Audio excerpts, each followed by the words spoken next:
Centre of gravity, centre of मास, और ये centre of gravity है। इसको अभी हमने डिस्कस किया है, उसका कारण भी है।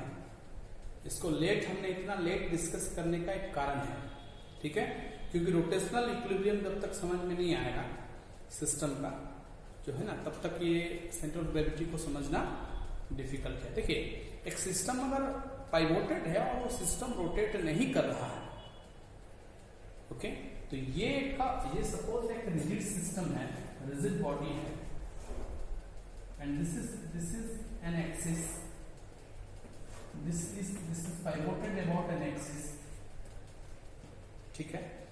तो ये रिजिड बॉडी में ये यहाँ पे एक पार्टिकल है, इसका मास m1 है, तो ये इस पार्टिकल का जो वेट है डाउनवर्ड है, ठीक है, तो ये m1g होगा। इसमें ये भी एक पार्टिकल होगा जिसका भी फोर्स m2g2 हो सकता है।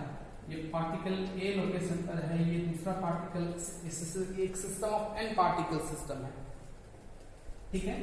तो ये B पॉइंट है, m2 पार्टिकल है। यहां पे मान लेते हैं कि ये m3 है जिसका वेट डाउनवर्ड एक्ट हो रहा है, ये पॉइंट C है, ठीक है। और ये पार्टिकल है, इस तरह से n नंबर ऑफ पार्टिकल्स है, तो इसका भी वेट डाउनवर्ड एक्ट हो रहा है, m4g है। तो इसका मतलब है कि देखिए, ये पार्टिकल के अंदर एक ऐसा पॉइंट है, ये सेंटर ऑफ ग्रेविटी, जहां पे आप कह सकते हैं कि जैसे ये दोनों का टोटल मोमेंट्स 0 हो गया, ये दोनों का टोटल मोमेंट 0 हो गया। इस तरह से ऑल पार्टिकल्स का जो टोटल मोमेंट, ये पॉइंट हम कह सकते हैं कि जहां पे the total torque, the net torque is 0, the net torque is 0 at this point. सबका अपना अपना पार्टिकल, सबका अपना अपना लोकेशन है, और ये सेंटर से कुछ डिस्टेंस में है, तो सब कोई एक एक टॉर्क एक्टिंग कर रहे हैं। Individual particles they apply a torque, there is a torque by the individual particles of the n particle system.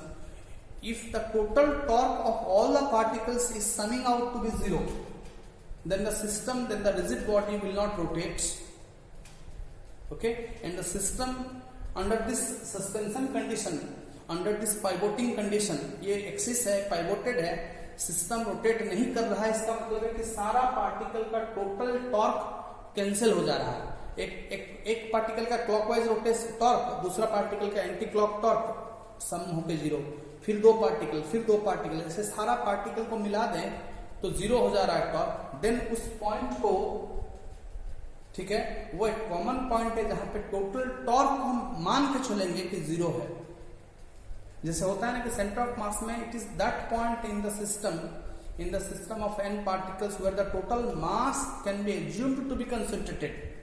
यहां पे भी this is the point where the total torque can be assumed to be 0, the total torque can be assumed to be 0, so this is called centre of gravity, ठीक है। तो जैसे हम इसको balance कर रहे हैं, यहाँ पे ये सेंटर ऑफ ग्रेविटी पॉइंट में ये बैलेंस हो रहा है। ये कहां पे बैलेंस हो रहा है? ये सेंटर ऑफ ग्रेविटी पॉइंट में बैलेंस हो रहा है। इसको हम एक पॉइंट करके भी ऐसे बैलेंस कर सकते हैं, ठीक है, ऐसे करके हम बैलेंस कर देंगे। इस पॉइंट में ये बैलेंस्ड है, ठीक है। ये पॉइंट हम चेंज कर देंगे तो ये बैलेंस नहीं होगा, तो ये इसका सेंटर ऑफ ग्रेविटी पॉइंट हुआ। सेंटर ऑफ ग्रेविटी हम यहां डिफाइन नहीं कर सकते, ये गिर जाएगा, ठीक है। तो कहीं ना कहीं सेंटर में आ गया centre of gravity. Normally centre of एक सिस्टम का सेंटर ऑफ मास जहां रहता है, सेंटर ऑफ ग्रेविटी भी वहीं रहता है। दोनों के डेफिनेशन में फर्क है, दोनों के अंडरस्टैंडिंग में फर्क है, but in a rigid system more और less the centre of gravity point and the centre of mass point are same.